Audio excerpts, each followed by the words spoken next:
आज के हमारे गेस्ट हैं इंडिया के टॉप आयुर्वेदिक एक्सपर्ट सुभाष गोयल जी, जो पिछले 30 सालों से आयुर्वेदिक नुस्खे और नेचुरोपैथी की मदद से लोगों की जिंदगियां बदल रहे हैं बिना किसी मेडिकल बिल, सर्जरी या फिर दवा के। इनके पास आपकी ऑलमोस्ट हर प्रॉब्लम का सॉल्यूशन है और इनके बताए गए नुस्खे आपको आसानी से अपने पास की पंसारी की दुकान से मिल जाएंगे। जैसा मुझे पता चला कि आप रोज़ के इतने सारे आपके पास लोग आते हैं अपनी अलग अलग प्रॉब्लम्स को लेके, कोई स्किन की प्रॉब्लम, कोई वज़न की प्रॉब्लम, डाइजेशन की प्रॉब्लम, और आप उन सबको सॉल्यूशन देते हो। और सबसे बड़ी बात है कि एकदम देसी उपाय, देसी इलाज, बिना किसी दवाई के, बिना किसी मेडिकल बिल के। तो ये बहुत बड़ी बात है। सुबह जब बॉडी आपकी उठेगी बेड से तो आपको लगेगा कि मैं पहले जैसे ही जवान हूँ। अच्छा, एक और मैं हर्ब की बात करना चाहती हूँ, एक बेरी है जिसकी बात करना चाहती हूँ। मोदी जी ने जब उसके बारे में बोला तो उसके बाद वो काफ़ी वायरल हो गया ये एक प्रोडक्ट, सी बकथॉर्न, और बहुत लोगों ने इसे लेना शुरू कर दिया, बहुत कंपनीज ने इसके जूस बनाने शुरू कर दिए। आपका क्या कहना है सी बकथॉर्न के बारे में? मैडम देखो, जो हमारे देश के नेता है, हाँ जी, ये एक अलग इंसान आया जिसने पहली बार ये देखा कि दुनिया को सेहत कैसे दे सकते हैं। उसने सेहत दी मैडम। आयुर्वेद को आयुष डिपार्टमेंट दिया, होम्योपैथी को उसमें जोड़ा, नेचुरोपैथी, सिद्धापैथी सब जोड़ दिया। फिट इंडिया मूवमेंट बनाया और देखो योगा को वर्ल्ड लेवल पे उसने फेमस कर दिया। इससे और कर क्या सकता है इंसान। और उन्होंने जब फौजियों को लेक्चर दिया, आर्मी को लेक्चर दिया, उन्होंने कई चीज़ों के बारे में बताया। एक तो उन्होंने एक बार बताया था मोरिंगा का वो परांठा बना के खाते हैं। तो उन्होंने एक दिन बोल दिया सी बकथॉर्न के बारे में। वो आर्मी को समझा रहे थे। ऐसे करके ना सी बकथॉर्न को एकदम से मतलब सबको लगा कि शायद अब जो कोठी खराब थी अब बन जाएगी बेरी। मोदी जी ने बोल दिया मैं भी बना लूं। लेकिन जो चीज़ बनती है ना मैडम साइंटिफिकली, वो चीज बनती है इसकी कैप्सूल रूप में। 10 किलो के करीब मान लो सी बकथॉर्न ले लिया, ठीक है, उसको ड्राई कर लिया। उसके अंदर से जब हम एक्सट्रैक्ट लेते हैं, एक्सट्रैक्ट फॉर्म हम खुद ही मंगवाते हैं, तो एक्सट्रैक्ट जो होता है वो 10/1 का होता है। अच्छा, मतलब 10 किलो सी बकथॉर्न ले लिया, 1 किलो उसमें से निकलेगा जो एक्चुअल अपनी बॉडी के लिए है। अच्छा, बाकी सारा वेस्टेज है। 1 किलो वो ले लिया। और ऐसे ही हम चिया सीड लेते हैं। अच्छा, अब चिया सीड लोग लेते हैं, बहुत बढ़िया चीज़ है। मैं कहता हूँ 1 चम्मच लो, पानी में डालो, वो अच्छी सी खीर बन जाती है, उसको खाओ। उसके अंदर बढ़िया सा कुछ डाल लो, डालना है गोंद कतीरा डाल लो, मीठा डाल लो, जो आपको इच्छा लगती है डाल। लेकिन चिया सीड का जब एक्सट्रैक्ट निकलता है ना मैडम, वो 10 गुना ज़्यादा होता है। अच्छा, तो फिर हम क्या करते हैं, 40 ग्राम चिया सीड, 60 ग्राम सी बकथॉर्न, दोनों का एक्सट्रैक्ट 60 और 40 की रेशो में बनता है। अब ये मैं फार्मूला बोल रहा हूँ, देखो अब ये भी कोई बना लेगा। लेकिन इसके ऊपर मैडम 30 वर्ष की मेहनत है हमारे डॉक्टर साहब की। जब ये इतना इसका बोलबाला हुआ तो मुझे बोले कि गोल साहब देखा चमक गया ना प्रोडक्ट एक बार। मैं कहा सर चमका नहीं है, ये लोगों को वो कर दिया भ्रमित। चमकेगा तो वो सर जो आपने बनाया। हमने मैडम फिर उसको chia seed sea buckthorn with chia seed के नाम से रजिस्टर्ड करवा के फूड सप्लीमेंट में तैयार किया। अच्छा, और साथ में उसको हमने कैप्सूल रूप में बनाया। अच्छा, नथिंग कोई लिक्विड, कैप्सूल रूप में बनाया। सी बकथॉर्न और चिया सीड का कॉम्बिनेशन हमने उसको दिया, sea buckthorn with chia seed. उसका कैप्सूल बना मैडम, और उसकी कीमत पता है कितनी है? 69 रुपीज पर कैप्सूल। अच्छा, ये नहीं है कि 600 रुपए की बोतल। उसमें क्या देंगे हम? 500-600 में मैडम सी बकथॉर्न है ये। कैसे आ सकता है? नहीं आता। क्या फायदा होता है इससे?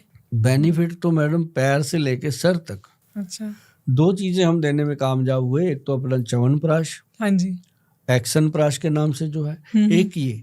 अच्छा, ये तो हम देते ही थे, अब हमने पब्लिकली कर दिया sea buckthorn with chia seed. अच्छा, इसका जो बेनिफिट है, नंबर 1, जो इंसान हर वक्त कहता है शरीर थका रहता है, पौड़ियाँ चढ़ते हुए, सीढ़ियाँ चढ़ते हुए सांस फूल जाती है, और थोड़ा सा चल लें अगर पैदल तो बस ऐसे लगता है कि यार क्यों पैदा हुए थे हम।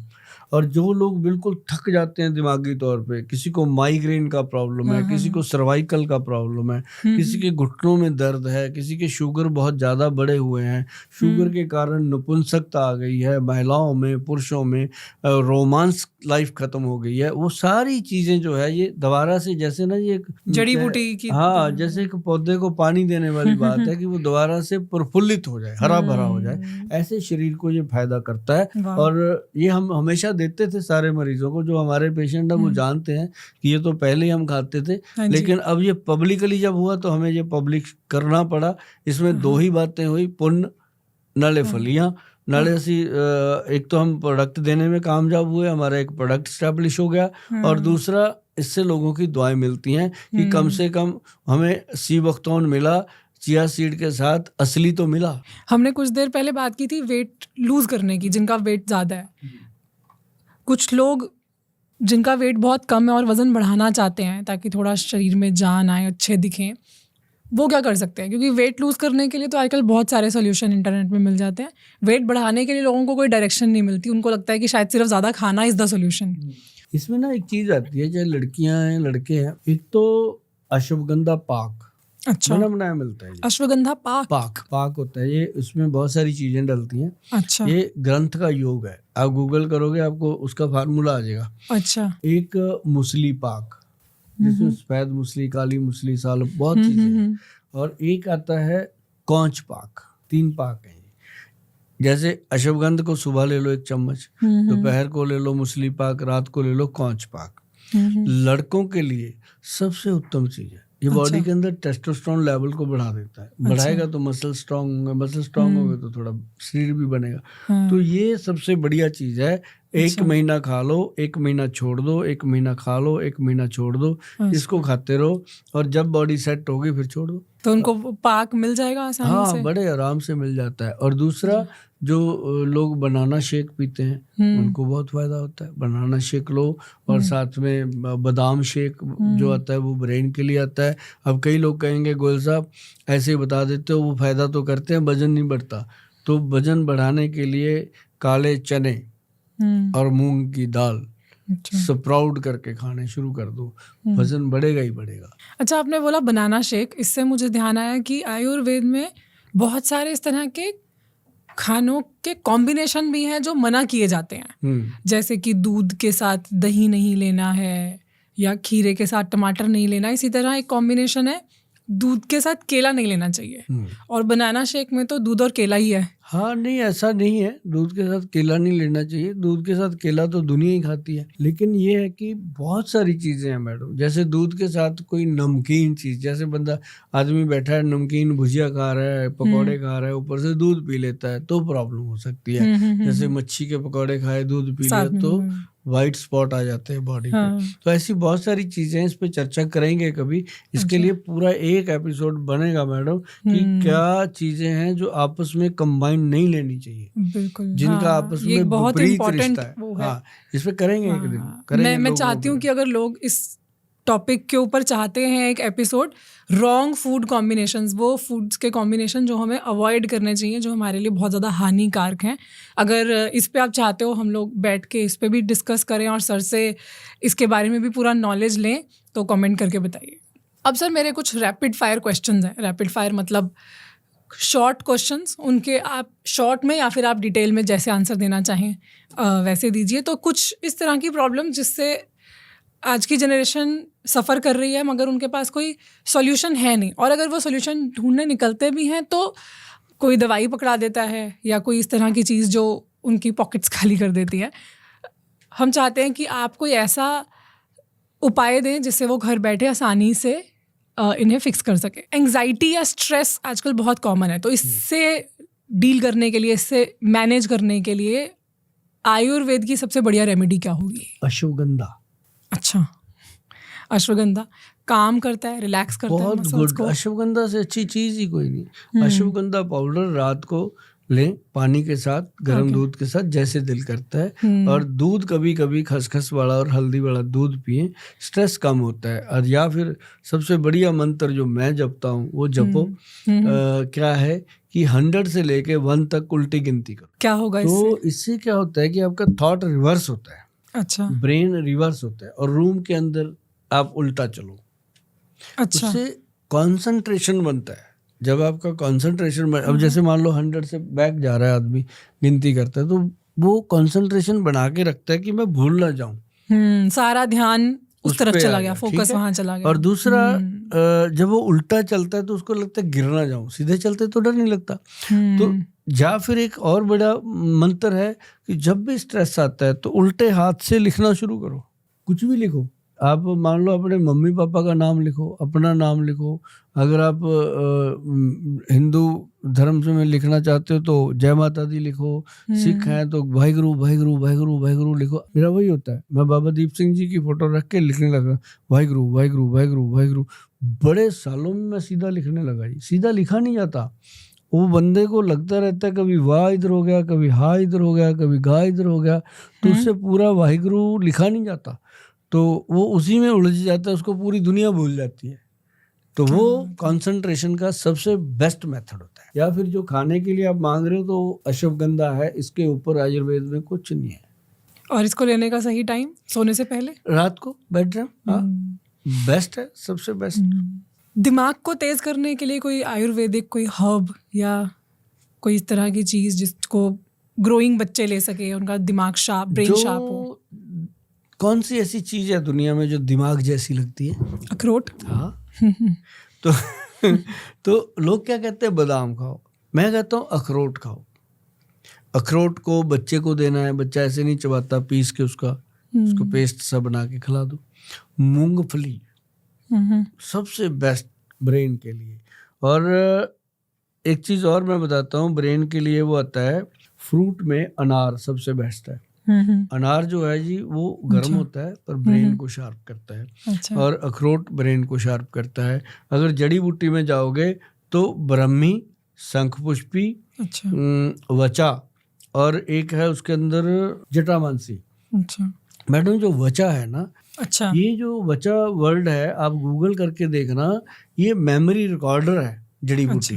अच्छा। इसकी खुशबू इतनी प्यारी होती है, मतलब बच्चे उसको स्मेल करते हैं, खुश होते हैं। अच्छा। तो इसका बनता है पाउडर 4 चीजों का। इसको हमने ब्रेन अमृत के नाम से बनाया हुआ है। अच्छा। तो ये ना जी हम उनको बताते हैं जो ADHD के बच्चे हैं, जिनका कंसंट्रेशन नहीं बनता, जिनको स्पेशल चाइल्ड्स कहते हैं, उनकी थेरेपियां चलती हैं। मैं कहता हूँ ये पाउडर बना के साथ में चलाओ मैडम, बहुत जल्द रिजल्ट आता है। अच्छा। और जिनका ब्रेन वीक है, ब्रेन कमजोर है, उनके लिए ब्रह्मी, शंखपुष्पी, बचा और जटामांसी का मिश्रण ऐसा जबरदस्त है कि इसको कोई लगातार ले ले तो कभी भी माइग्रेन का दर्द नहीं होता, कभी सिर में दर्द नहीं होता।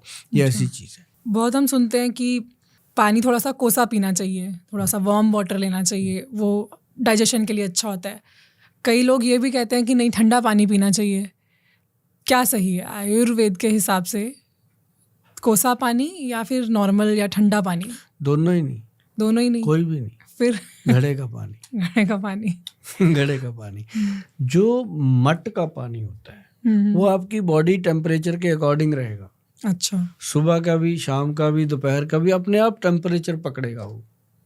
जो मौसम का टेम्परेचर रहेगा उसके अकॉर्डिंग रहेगा वो, चाहे सर्दी हो या गर्मी, कोई भी मौसम। और मैं तो हमेशा लोगों को बताया कि आपके घर में अगर फ्रिज है 2 लाख का है, 50,000 का है, बढ़िया है, होना चाहिए। जो फ्रिज में रखने वाली चीजें हैं वो रखो।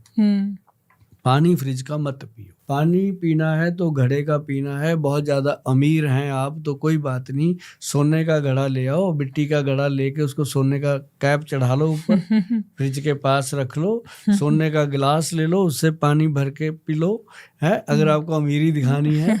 लेकिन घड़े का पानी पियो। या फिर इस बोतल का, कांच की बोतल हो, उसमें घड़े का पानी डालो, उसके अंदर 10 पत्ते तुलसी के डाल के वो पियो। जब पानी खत्म हो और डाल लो। तुलसी के पत्तों वाला पानी पियोगे, उससे बड़ा अल्कलाइन पानी है ही नहीं। अच्छा, हमने बहुत सारे हर्ब्स की बात की। अगर हर किचन नहीं बोलूँगी मैं, हर रसोई में अगर एक जड़ी बूटी, एक हर्ब होना चाहिए तो वो कौन सा है? हाँ, हर रसोई घर में अगर एक जड़ी बूटी होनी चाहिए जो हमेशा आपको खुश रखे, तंदुरुस्त रखे, वो है अश्वगंधा। अश्वगंधा। हाँ, जो अश्वगंधा है ना जी, वो अपने ब्रेन को, नर्व सिस्टम को ताकत देता है। और बाकी तो औषधियां हैं, जैसे हल्दी है, अजवाइन है, खसखस है, ये सारी चीजें तो है, लेकिन अश्वगंध हर एक घर में नहीं होती, होनी चाहिए। और घर के बुजुर्गों को, बड़ों को चाहिए, वो बच्चों को भी खिलाएं, घर के थानेदार को भी खिलाएं, लानेदार को भी खिलाएं, खुद भी खाएं। अश्वगंध एक एक चम्मच सारे खाएं। सबसे सस्ता सौदा है और सबसे बड़ा काम करता है। और कोई ऐसी आयुर्वेदिक प्रैक्टिस या कोई टिप या कोई हर्ब जो बहुत ज्यादा चर्चा में रहती है और एक्चुअली में उसका कोई इतना फायदा नहीं है? एक्चुअल पता है क्या है जी, आयुर्वेद में जैसे मैं भी बोलता हूँ और भी वैद्य बोलते हैं, 10 लेडीज बैठी हैं, 10 आपको टिप दे के जाएंगे और 10 की निकली होती है पहली, है ना। तो वो आपको कोई कहेगी जी नींबू पानी पिया कर, सुबह खाली पेट शहद मिला के गर्म पानी में पिया कर, कोई कहेगी सौंफ उबाल के पिया कर। मतलब ऐसा काम नहीं करना चाहिए। जो भी करना किसी ऑथेंटिक वैद्य या अच्छी कोई बुक से मिले, आपको फार्मूला जो बुक है उससे मिले तो वो आप कर सकते हैं। अदरवाइज आयुर्वेद में कोई भी ऐसी जड़ी बूटी नहीं है मैडम जिसका कोई फायदा ना हो। जो घास होता है, घास को खा के कुत्ता अपना ट्रीटमेंट कर लेता है, देखा होगा आपने। घास को खा के गाय भैंस दूध दे देती है, तो उसके अंदर भी गुण है। तो मतलब कोई ऐसी चीज है नहीं। एक बार की बात मैं बताता हूँ, भगवान श्री धन्वंतरी जी हुए हैं जो आयुर्वेद के जनक हुए हैं, उनके चेले थे, सैकड़ों चेले आयुर्वेद में उनके थे, ऋषि मुनि। तो सब उन्होंने गद्दी देनी थी एक को, सबको बुला के कहते भी एक जो आप में से ऐसी जड़ी बूटी लेके आएगा ढूंढ के जिसका कोई गुण ना हो, उसको गद्दी दूंगा। लो जी, सारे अपने अपने जंगलों में, पहाड़ों में सब चले। कोई कुछ पकड़ के आ रहा है, बड़ा बड़ा ये है जी, ये तो बेकार है। कोई बैंगन ले आया, कहते इसका नाम ही बेगुण है, ये तो बेगुण है। मतलब सब ले आए। तो वो एक उनमें से चेला वापस नहीं आया। सबने कहा वो नहीं आया, कहाँ गया, गुम हो गया। कहते वो शर्म के मारे भाग गया होगा, उसको मिली नहीं होगी कोई। सच वही हुआ कि वो आके बैठ गया दीवार के पास। भगवान धन्वंतरी जी ने पूछा, हाँ भाई क्या हुआ तू? कहता सर मैंने धरती का कोई कोना नहीं छोड़ा और मुझे कोई ऐसी औषधि नहीं मिली जिसके अंदर कोई गुण ना हो मानव शरीर के लिए। अगर कोई मानव शरीर के लिए नहीं तो वो पशुओं के लिए फायदा करती है, कुछ ना कुछ उसका फायदा था। कहते तेरी तो इंतजार कर रहा था मैं, चला दे दी। वो महर्षि चरक हुए। अच्छा, चरक संहिता वाले। तो ये आयुर्वेद का विज्ञान बहुत बड़ा है मैडम, और इसको मैं आराम से जैसे बैठा आपके साथ बात करता हूँ, मेरे को तो चाहे 365 दिन बुलवाते रहो, खत्म नहीं होगा ये। आपका पैशन है ना सर, हाँ, इसलिए आपको मेरे को ये है कि मेरे को अब इसके अंदर मेरे को पैसे के लिए काम नहीं करना, प्रतिष्ठा के लिए काम करना है। कि जब दुनिया से जाएं तो लोगों को ये लगे कि यार नहीं अभी और रुक जाता थोड़ी, ऐसा लगना चाहिए। ऐसा ना हो कि लोगों को लगे धरती का बोझ खत्म हो गया, अच्छा हो गया। ऐसी तो जिंदगी जीने का फायदा ही कोई नहीं है। तो ये काम करके जाएंगे मैडम। ऐसा नहीं, हमारी बेस्ट विशेस आपके साथ हैं। बिल्कुल चाहिए। आज आपने इस पॉडकास्ट के थ्रू लोगों को, मैं कहूँगी कि सुखी बनाया, क्योंकि कहते हैं ना पहला सुख निरोगी काया। तो आपने जो आज विजडम, ज्ञान जो सब बांटा है यहाँ पे, वो बहुत ज़्यादा अनमोल है, वो बहुत वैल्यूएबल है। और मैं उम्मीद करती हूँ कि हमारी ऑडियंस ने ज़रूर कुछ ना कुछ सीखा होगा। और जैसा आपने कहा था कि 10% भी अगर सीख के वो चले जाएं तो उनकी ज़िंदगी बहुत ज़्यादा बेहतर हो सकती है। बिल्कुल। तो आई होप उनकी लाइफ बेटर होगी इसको सुनने के बाद। बच्चे सिर्फ हल्दी खाना शुरू कर दे रात को थोड़ी सी ऐसे, और एक त्रिफला पाउडर खाना शुरू कर दे, मैं समझूंगा मेरा काम हो गया। जैसे मैंने जिंदगी को जिया मस्त, वैसे जिएंगे बच्चे, जिएंगे वो। नहीं, आपने एक्चुअली हर एक एज, हर एक स्टेज और हर एक प्रॉब्लम के लिए कुछ ना कुछ दिया है। आज कुछ ना कुछ हर एक इंसान के लिए दिया। तो जो भी लोग हमें सुन रहे हैं, आई एम श्योर उनको अपनी प्रॉब्लम का सोल्यूशन आज मिला है डेफिनेटली। आज आपके साथ बात करके मुझे एक बात की खुशी हो रही है कि मैंने लोगों के अंदर एक सी वक्तौन को लेके जो भ्रांति थी उसको दूर करने की कोशिश करी है। मिथ्स जरूर दूर होने भी बहुत जरूरी है कि ऐसा ना हो कि कहीं ऐसा कल को हम लेने के देने पड़ जाए। तो सी वक्तौन खाओ और पंसारी से लाओ, रात को पानी में डालो, खाते रहो। नहीं तो फिर सी वक्तौन पे चिया सीड कैप्सूल खाओ, बस और कुछ नहीं। मैं एक्चुअली चाहती हूँ कि लोग जो भी अब आज की इस डिस्कशन को सुनने के बाद अपनी ज़िंदगी में जो भी उतारने वाले हैं, जो भी फॉलो करने वाले हैं, वो कमेंट करके ज़रूर बताएं, ताकि हम भी उनके कमेंट्स पढ़ेंगे, हमें भी अच्छा लगेगा। दिल खुश होगा कि कुछ आज उनको फायदा हुआ। अगली बार दिल पे ही बात करेंगे। ठीक है, डन। ये तो बहुत इंटरेस्टिंग टॉपिक होगा। Thank you sir, thank you so much once again आपके टाइम के लिए और इतनी सारे ज्ञान के लिए। गुंजन मैडम, आप भी सदा ऐसे ही महकते रहो, चमकते रहो, ऐसे ही हमारे जैसे लोगों को बुला के पब्लिक की सेवा करते रहो। हम आपके लिए दुआ करते हैं। Thank you so much, thank you.